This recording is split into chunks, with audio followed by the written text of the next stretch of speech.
South Africa की पूरी team को ढेर करने में अगर मेजर रोल किसी का था तो दैट वाज मोहम्मद शमी। मोहम्मद शमी आपने एक अच्छा किया, और रोंदने में भी बड़ा उन्होंने आज काम किया, जिस तरह साउथ अफ्रीका को रोंदा है। इंडिया हॉन्ट कर रहा है साउथ अफ्रीका को। देखो सवेरा जब ये दोनों खेलते हैं, ये दोनों हंटर्स हैं। जैसे आपको वसीम वकार की जोड़ी याद है, एंडरसन ब्रॉड की जोड़ी याद है, तो overall Shami and Bumrah are world class bowlers. किसी भी देखिए दुनिया की किसी भी फास्ट बॉलिंग की जो जोड़ी है, आप स्टार कमिंग। भारत और दक्षिण अफ्रीका के बीच खेले जा रहे पहले टेस्ट के तीसरे दिन भारत की वर्ल्ड क्लास बॉलिंग अटैक के सामने दक्षिण अफ्रीका ताश की पत्तों की तरह बिखर गया। जी हाँ दोस्तों, मोहम्मद शमी और बुमराह की पेस अटैक के सामने दक्षिण अफ्रीका पूरी तरह लड़खड़ा गई और इससे भारत को एक बहुत बड़ी लीड मिल गई। भारत की शानदार बॉलिंग को देखकर जहां सभी तारीफ कर रहे हैं, वहीं पाकिस्तानी मीडिया में भी इनके खूब चर्चे चल रहे हैं। जी हाँ, पाकिस्तान ने भारतीय टीम को बधाई देते हुए भारत की बॉलिंग डिपार्टमेंट को वर्ल्ड क्लास बताया है। उन्होंने शमी और बुमराह की तुलना वसीम वकार की गेंदबाजी से की है। फिलहाल भारतीय बॉलिंग इस वक्त अपने पीक पर है। पाकिस्तानी मीडिया की तरफ से आपने ऐसी तारीफ शायद ही पहले कभी सुनी होगी। पाकिस्तानी मीडिया का मानना है कि भारत इस बार विराट की कप्तानी में अपने सपने साकार करने जा रहा है। उन्होंने विराट की कप्तानी की खूब तारीफ की है। चलिए वीडियो को अंत तक देखते हैं और बुमराह और शमी पर जो शानदार रिएक्शन आया है उस पर नजर डालते हैं। अगर मैं कहूँ ये साल शमी के लिए बहुत अच्छा है, बहुत बहुत अच्छा रहा है। बिकॉज जहाँ शमी थोड़ा सा अगर आपको दिखता है कि ऑफ कलर हुए हैं, वहीं वो एकदम से कम बैक करते हैं और एकदम से सबकी राय जो है वो मोहम्मद शमी को लेके जो है वो चेंज हो जाती है। आज फाइफर हासिल करने के बाद आई बिलीव कोई एक रिकॉर्ड का भी हिस्सा बन गए हैं Shami. I was reading it somewhere, अभी मेरे जहन में ज़रा वो वापस आती है बात, तो मैं आपको ज़रूर बताती हूँ। But Mohammed Shami is right on the line right now. और जिस तरह साउथ अफ्रीका को रोकने में, साउथ अफ्रीका का एक कोलैप्स ट्रिगर करने में वो कामयाब हुए, वो आपको दिखा के 197 पे साउथ अफ्रीका की पूरी टीम को ढेर करने में अगर मेजर रोल किसी का था तो दैट वाज मोहम्मद शमी। मोहम्मद शमी आपने एक अच्छा किया, और रोंदने में भी बड़ा उन्होंने आज काम किया, जिस तरह साउथ अफ्रीका को रोंदा है। इंडिया हॉन्ट कर रहा है साउथ अफ्रीका को। देखो सवेरा पहले टेस्ट मैच से ये अंदाजा हो चुका है ये सीरीज किस तरफ जाने वाली है। ये series India loud and proud जीतेगा, ठीक है ना। अब सिर्फ मार्जिन ये बचा, किस मार्जिन से जीतेगा। जो रूट के अलावा इंग्लैंड की टेस्ट साइड के अंदर किसी ने मेरे ख्याल से हिस्सा नहीं डाला। 54 डक स्टैंड अलोन इन 2021।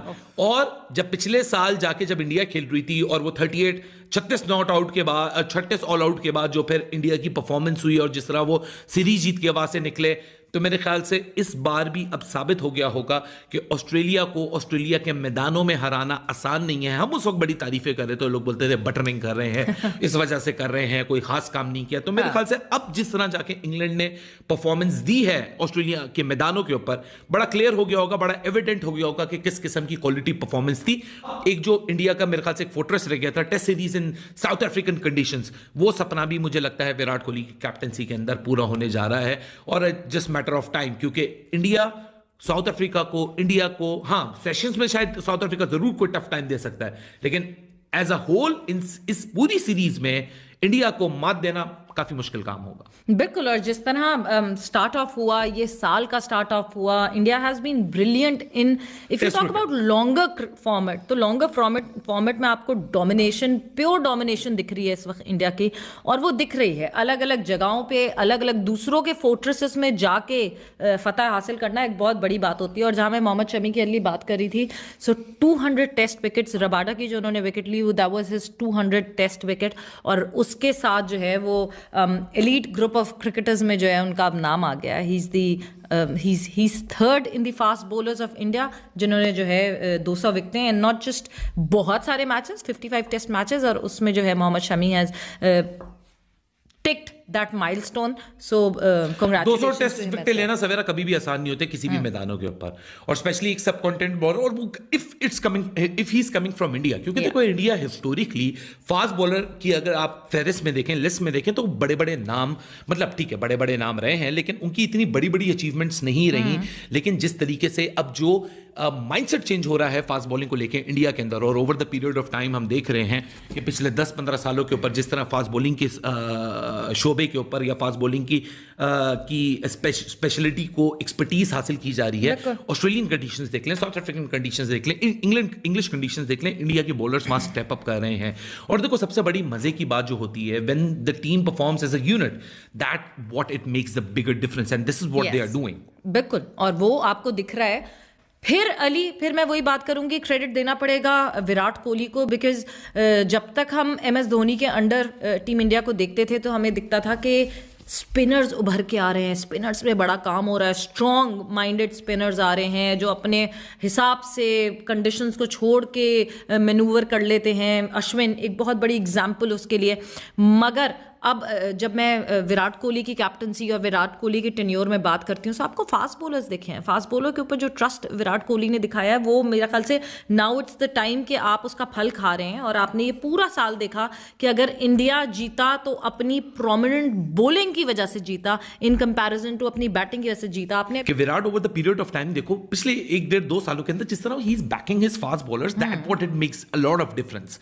और वो आप किसी भी मैदान पे चले जाए, आप इंडिया इंग्लैंड में खेल रहा हो, ऑस्ट्रेलिया में खेल रहा हो, साउथ अफ्रीका में आप खेल रहा है, या अपने मुल्क में खेल रहा है, एक चीज जो कि बहुत एविडेंट रहती है विराट की कैप्टनसी में, टेस्ट कैप्टनसी में, कि जी वो फास्ट बॉलर्स को बहुत ज्यादा बैक करता है। वो फास्ट बॉलर्स को वो जिगरा देता है, वो मौका देता है कि वो अपना दिल खोल के, test match cricket is all about patience and persistence सवेरा।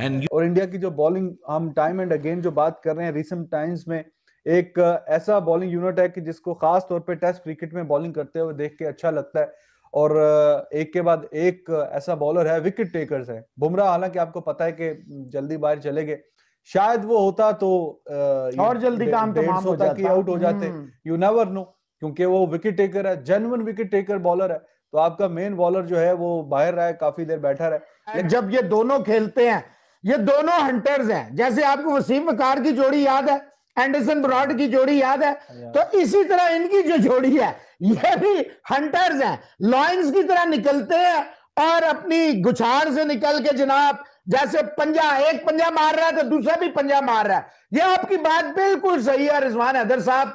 अगर बुमराह इंजर्ड होके बाहर ना जाता तो ये एक तो लंबा ना होता, रन ना होते, दूसरा हो सकता है ये सिराज और शायद जो ठाकुर की 2-1 विकेटें हैं वो भी बीच में से शायद ना निकल पाती। Overall Shami and Bumrah are world class bowlers. किसी भी देखिए, दुनिया की किसी भी फास्ट बॉलिंग की जो जोड़ी है, आप स्टार्क कमिंस के हेजलवुड के साथ इन तीन को लड़ा सकते हैं। Siraj, Bumrah and Shami, they are the 3 pillars of Indian cricket. Shami specially, बिल्कुल आपने सही कहा कि जिस वक्त ये इंजर्ड होके बाहर निकला है तो सारा जो बोझ है वो शामी के कंधों पे है। और उसने देख लें फिर कैसे पार्टनरशिप भी ब्रेक की, कैसे विकेटें भी लेके दी, जो एक मिनी 72 रन की पार्टनरशिप लगी हुई थी उनको भी, दोनों को उसके फौरन बाद चलता किया, भूमा को भी और बॉल्डर को भी। तो कमाल की बॉलिंग करता है।